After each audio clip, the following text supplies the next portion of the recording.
What are some common misconceptions about dyslexia? It's a common diagnosis, but there are some kind of myths or misconceptions about dyslexia that are important to clear up. And also, what's really happening when someone has dyslexia or reading struggles, right? So some common misconceptions. One is that those who have dyslexia have low intelligence. This is a really persistent myth. Dyslexia is more specific to learning disability specific to reading, and it affects people across the intelligence spectrum. And we see, and there are so many individuals with dyslexia that have average or above average intelligence.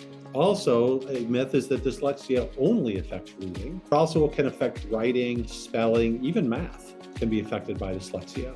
Another myth is that dyslexia can be outgrown. Individuals can develop coping strategies to help work around dyslexia, but it doesn't just go away. And then another, and this one's really harmful myth, is that dyslexia is more related to laziness or lack of effort. Interestingly, those with dyslexia often work harder than their peers. And it's just because, the struggles are more due to neurological differences in processing language. So they have to work much harder to get the same outcomes as their peers who don't have dyslexia.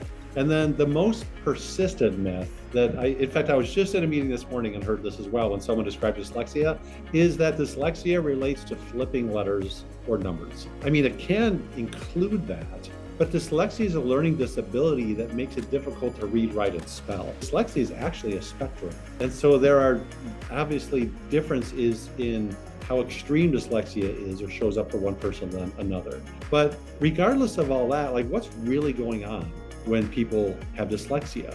So what I see all the time at LearningRx is when someone comes to us and has a significant reading issue, but not diagnosed with dyslexia, or comes to us with a diagnosis of dyslexia, their cognitive profile, the skills that make up IQ, look very similar. What's really happening when there's a reading issue, or if it's dyslexia, almost always what we see is the root cause is neurological. The root cause relates to cognitive skill weaknesses that are causing individuals to struggle with reading and processing that type of information. So the most common weaknesses would be memory, visual processing, and also auditory processing. So memory is critical because a first grader learning sight words, that's memory. Or non-phonetic words like said or laugh, they're not retaining that. Visual processing can affect it in the same way because reading is very visual. And the skill that's most commonly low is auditory processing, which is the ability to process sounds and then blend. And so what we find is that that's the root cause of reading issues or dyslexia. The good news is you can strengthen those skills. And that's actually what we do at LearningRx. In fact, our founder, Dr. Gibson, grew up with dyslexia.